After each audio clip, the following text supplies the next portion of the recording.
ओम शांति। 25 अप्रैल 2026 के ईश्वरीय महावाक्य। पहले सुनते हैं मुरली के मुख्य पॉइंट्स। बाबा ने कहा, कभी किसको दुख नहीं देना। तुम्हारा काम ही है सबको सुख धाम का मालिक बनाना। लेकिन जिनमें ज्ञान नहीं है वह तो दुख देते रहते हैं। पहले पहले सबको आत्मा और परमात्मा की समझानी देनी है। सबको बताना है आत्मा सो परमात्मा हो न सके। बाप है नॉलेजफुल, सदा पावन, जबकि आत्मा तो पतित भी बनती है। फिर बाबा ने कहा, मैं आया हूं सबको पावन बनाने, राजयोग सिखाने। पावन बनने का और कोई रास्ता नहीं है। तुम जन्म जन्मांतर गुरुओं आदि की मानते आए हो। अब जो बड़ा बाबा कहे उनके डायरेक्शन पर चलना चाहिए, क्योंकि वह बाप तुमको स्वर्ग में ले जाने वाला है। उनकी बात तो आंख बंद करके माननी चाहिए। लास्ट में बाबा ने कहा, तुम मेरी मानते रहो तो तुम्हारा कल्याण होता रहेगा। अगर कोई नुकसान होता भी है तो रिस्पॉन्सिबल शिव बाबा है। एक बाप को याद करने से अवस्था और ही पक्की हो जाएगी। निश्चय में विकर्म भी विनाश होंगे और बल भी जास्ती मिलेगा। और अब सुनते हैं महावाक्यों को विस्तार से। मुरली का सार। मीठे बच्चे, बाप दूर देश से आए हैं तुम बच्चों के लिए नया राज्य स्थापन करने।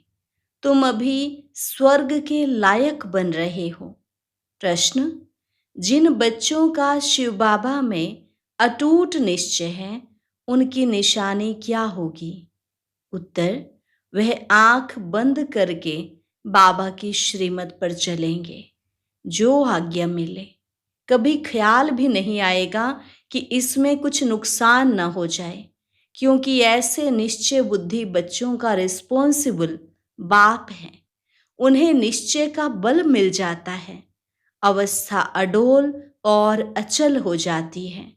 गीत, तुम ही हो माता पिता, तुम ही हो बंधु सखा, तुम ही हो। ओम शांति। यह महिमा किसकी सुने, जिसको सिवाय तुम बच्चों के दुनिया में और कोई नहीं जानते हैं। यह है ऊंचते ऊंच बाप की महिमा। बाकी जिसकी भी महिमा करते हैं वह फालतू हो जाती है। ऊंचते ऊंच एक ही बाप है, लेकिन बाप की पहचान कौन देवे? खुद आकर आत्मा की और अपनी पहचान देते हैं। कोई भी मनुष्य को आत्मा की भी पहचान है नहीं। भल कहते हैं महान आत्मा, जीव आत्मा। शरीर जब छूट जाता है तो कहते आत्मा निकल जाती है, शरीर मुर्दा हो जाता है। आत्मा अविनाशी है, वह कभी खत्म नहीं होती। आत्मा जो स्टार मिसल है वह अति सूक्ष्म है, इन आँखों से देखने में नहीं आती। कर्तव्य सब आत्मा करती है, परंतु घड़ी घड़ी देह अभिमान में आ जाते हैं तो कहते हैं मैं फलाना हूँ, मैं यह करता हूँ। वास्तव में करती सब आत्मा है। शरीर तो ऑर्गन्स हैं। यह साधु आदि भी जानते हैं कि आत्मा बहुत सूक्ष्म है, जो भ्रिकुटी के बीच में रहती है, परंतु उनको यह ज्ञान नहीं है कि आत्मा में यह पार्ट बजाने के संस्कार हैं। कोई कहते आत्मा में संस्कार होते नहीं, आत्मा निर्लेप है। कोई कहते संस्कारों अनुसार जन्म मिलता है। मतभेद बहुत हैं। यह भी किसको पता नहीं कि कौन सी आत्माएं 84 जन्म लेती हैं। तुम जानते हो कि सूर्यवंशियों को ही 84 का चक्र लगाना पड़ता है। आत्मा ही 84 का चक्र लगाए पतित बनती है। उनको अब पावन कौन बनावे? पतित पावन ऊंचते ऊंच एक ही बाप है। उनकी महिमा सबसे ऊंच है। 84 जन्म सब तो नहीं लेते। पीछे आने वाले तो 84 जन्म ले न सके। सब इकट्ठे तो नहीं आते हैं। जो पहले पहले सतयुग में आएंगे, सूर्यवंशी राजे और प्रजा, उन्हों के 84 जन्म होते हैं। पीछे तो मनुष्यों की बहुत वृद्धि होती है ना। फिर कोई के 83, कोई के 80 जन्म होते हैं। वहां सतयुग में तो पूरी 150 वर्ष आयु होती है। कोई जल्दी मर ना सके। यह बातें बाप ही बैठ समझाते हैं। अब कोई परमपिता परमात्मा को नहीं जानते हैं। बाप कहते हैं कि जैसे तुम्हारी आत्मा है वैसे मेरी भी आत्मा है। तुम सिर्फ जन्म मरण में आते हो, मैं नहीं आता हूं। मुझे बुलाते भी तब हैं जब पतित बनते हैं।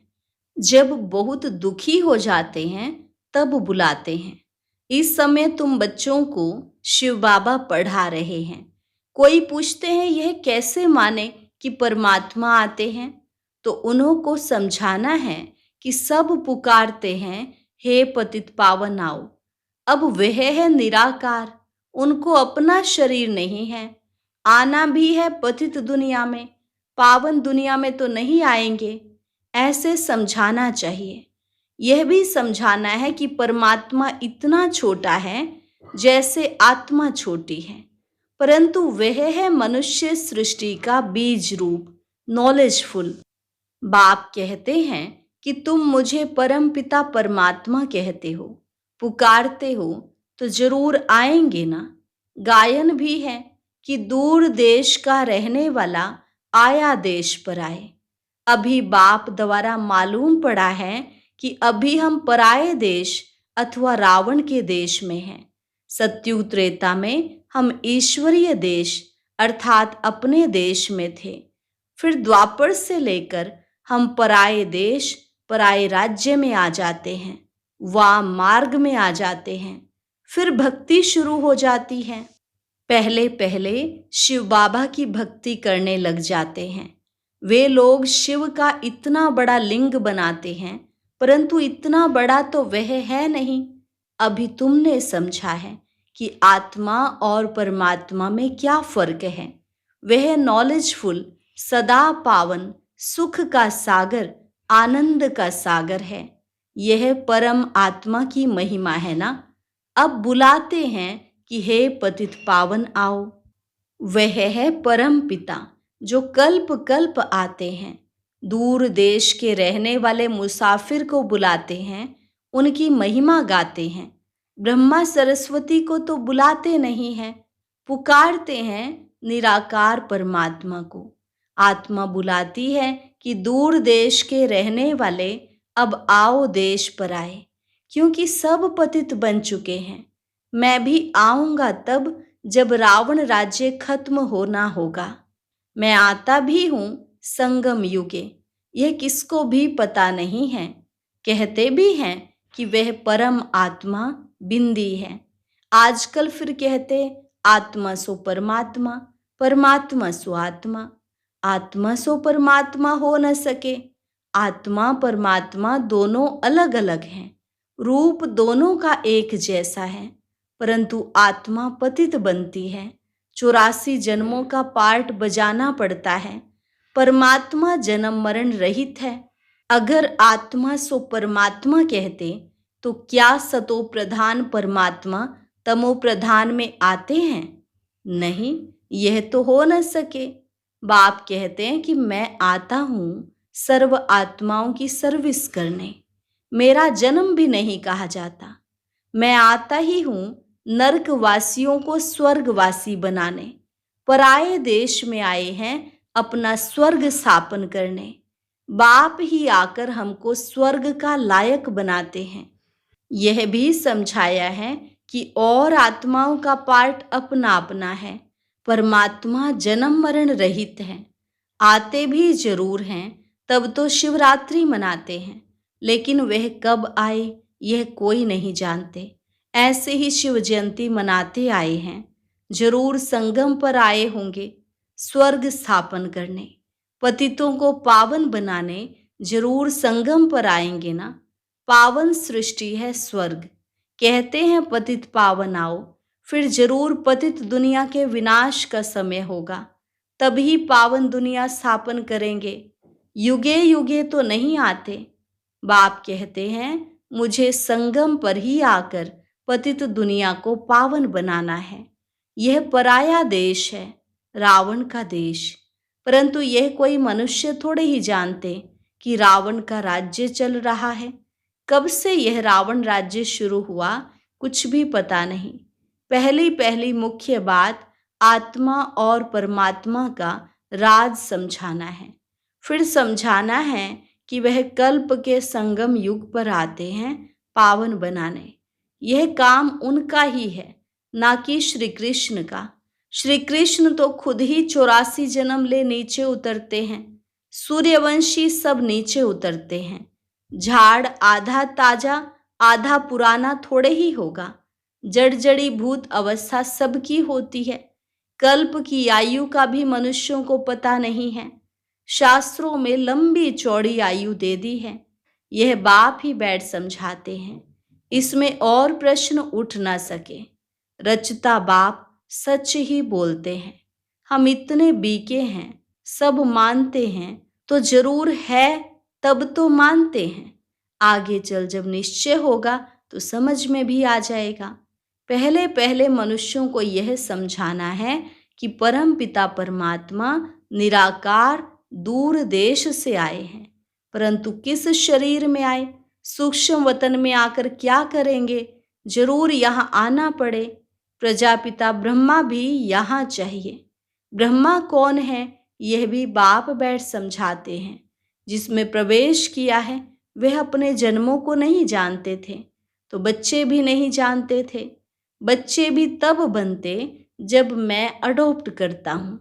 मैं इन साकार सहित बच्चों को समझाता हूँ कि क्या तुम अपने जन्मों को भूल गए हो। अभी सृष्टि का चक्र पूरा होता है, फिर रिपीट होगा। मैं आया हूँ पावन बनाने के लिए, राजयोग सिखाने। पावन बनने का और कोई रास्ता नहीं है। अगर यह राज मनुष्य जानते तो गंगा आदि पर स्नान करने, मेले आदि पर जाते नहीं। इन पानी की नदियों में तो सदैव स्नान करते रहते हैं। द्वापर से लेकर करते आए हैं। समझते हैं कि गंगा में डुबकी मारने से पाप नाश होंगे, परंतु कोई के भी पाप नाश नहीं होते हैं। पहले पहले तो आत्मा और परमात्मा का ही राज बताओ। आत्माएं ही परमात्मा बाप को पुकारती हैं। वह निराकार है, आत्मा भी निराकार है। इन ऑर्गन्स द्वारा आत्मा पुकारती है। भक्ति के बाद भगवान को आना पड़ता है। यह भी ड्रामा में पार्ट है। बाप कहते हैं मुझे नई दुनिया स्थापन करने आना पड़ता है। शास्त्रों में भी है कि भगवान को संकल्प उठा तो जरूर ड्रामा प्लान अनुसार संकल्प उठा होगा।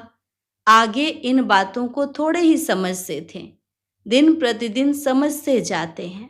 बाप कहते मैं तुमको नई नई गुह्यते गुह्य बातें सुनाता हूँ। सुनते सुनते समझते जाते हैं।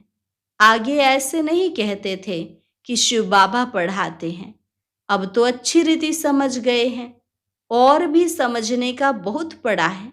रोज समझाते रहते हैं कि कैसे किसको समझाना चाहिए। पहले यह निश्चय करें कि बेहद का बाप समझाते हैं तो वह जरूर सत्य बताएंगे। इसमें मूंझने की भी बात नहीं। बच्चे कोई पक्के हैं, कोई कच्चे हैं। कच्चा है तो कोई को समझा नहीं सकते हैं। यह तो स्कूल में भी नंबरवार होते हैं। बहुतों को संशय पड़ता है कि हम कैसे समझें कि परम पिता परमात्मा आकर पढ़ाते हैं, क्योंकि उन्हों की बुद्धि में है श्री कृष्ण ने ज्ञान सुनाया। अब पतित दुनिया में तो श्री कृष्ण आ नहीं सकते। यह उनको सिद्ध करो कि परमात्मा को ही आना पड़ता है, पतित दुनिया और पतित शरीर में। बाप यह भी समझते हैं कि हरेक की अपनी अपनी बुद्धि है। कोई तो झट समझ जाते हैं। जितना हो सके समझाना है। ब्राह्मण सब एक जैसे नहीं होते हैं, परंतु देह अभिमान बच्चों में बहुत है। यह बाबा भी जानते हैं कि नंबरवार हैं। डायरेक्शन पर बच्चों को चलना पड़े। बड़ा बाबा जो कहे वह मानना चाहिए। गुरुओं आदि की तो मानते आए हो। अब बाप जो स्वर्ग में ले जाने वाला है, उनकी बात तो आंख बंद कर माननी चाहिए। परंतु ऐसे निश्चय बुद्धि है नहीं। भले उसमें नुकसान हो व फायदा हो, मान लेना चाहिए। भले समझो नुकसान भी हो जाए, फिर भी बाबा कहते हैं ना, हमेशा समझो कि शिव बाबा ही कहते हैं, ब्रह्मा के लिए मत समझो। रिस्पॉन्सिबल शिव बाबा होगा, उनका यह रथ है, वह ठीक कर देंगे। कहेंगे कि मैं बैठा हूं। हमेशा समझो कि शिव बाबा ही कहते हैं, यह कुछ नहीं जानते, ऐसे ही समझो। एक तरफ तो निश्चय रखना चाहिए, शिव बाबा कहते मेरा मानते रहो तो तुम्हारा कल्याण होता रहेगा। यह ब्रह्मा भी अगर कुछ कहते हैं तो उनका भी रिस्पॉन्सिबल मैं हूं। तुम बच्चे फिक्र नहीं करो, शिव बाबा को याद करने से अवस्था और ही पक्की हो जाएगी। निश्चय में विकर्म भी विनाश होंगे, बल भी मिलेगा। जितना बाबा को याद करेंगे उतना बल जास्ती मिलेगा। जो श्रीमत पर सर्विस करते हैं वही ऊंच पद पाएंगे। बहुतों में देह अभिमान बहुत रहता है।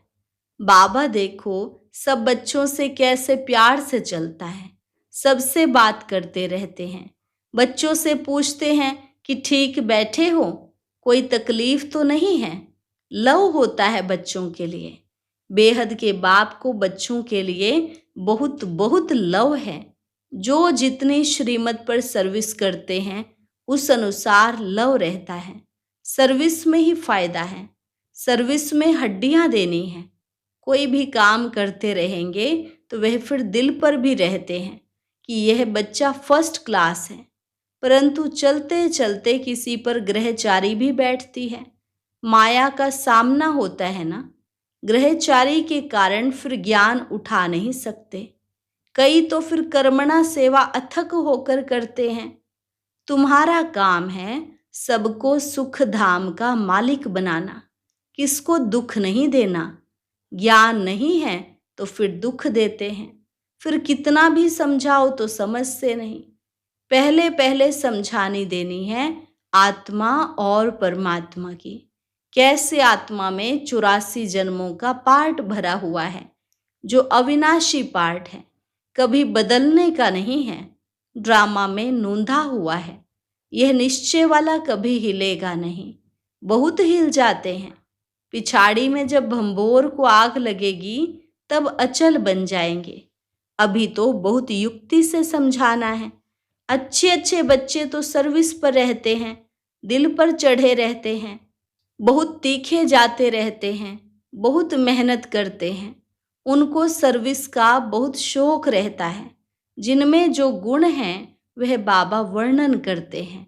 अच्छा, मीठे मीठे सिकिलधे बच्चों प्रति माता पिता बाप दादा का याद प्यार और गुड मॉर्निंग।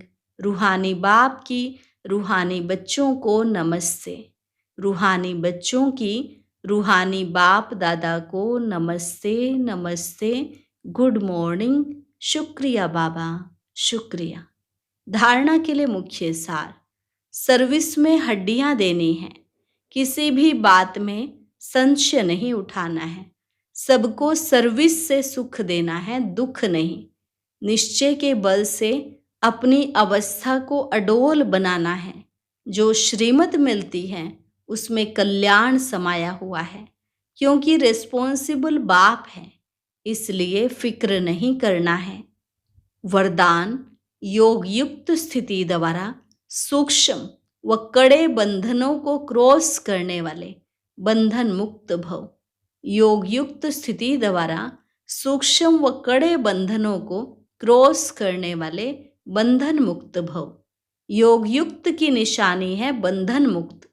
योग युक्त बनने में सबसे बड़ा अंतिम बंधन है स्वयं को समझदार समझकर श्रीमत को अपने बुद्धि की कमाल समझना, अर्थात श्रीमत में अपनी बुद्धि मिक्स करना, जिसे बुद्धि का अभिमान कहा जाता है। दूसरा, जब कभी कोई कमजोरी का इशारा देता है अथवा बुराई करता है, यदि उस समय जरा भी व्यर्थ संकल्प चला तो भी बंधन है। जब इन बंधनों को क्रॉस कर हार जीत निंदा स्तुति में समान स्थिति बनाओ तब कहेंगे संपूर्ण बंधन मुक्त। स्लोगन: पहले सोचना फिर करना, यही ज्ञानी तू आत्मा का गुण है। पहले सोचना फिर करना, यही ज्ञानी तू आत्मा का गुण है। अव्यक्त इशारे: महान बनने के लिए मधुरता और नम्रता का गुण धारण करो। जैसे अनजान बच्चा नुकसान वाली चीज को खिलौना समझता है तो उसे कुछ देकर छुड़ाना पड़ता है, ऐसे जो अल्पकाल का मान शान व अल्पकाल की इच्छा रखते हैं, उन्हें मान देकर स्वयं निर्माण बन जाओ। उस समय यदि उन्हें शिक्षा देंगे तो टकराव पैदा होगा। इसलिए ऐसे समय पर युक्तियुक्त चलन से, परोपकारी बन क्षमा भाव से सम्मान देकर पहले उन्हें समझदार बनाओ, जिससे वह स्वयं महसूस करें कि यह बात नुकसानकारक है। अच्छा, आज का अव्यक्त ज्ञान मोती सुनने के लिए ऊपर दिए गए बॉक्स पर क्लिक करें।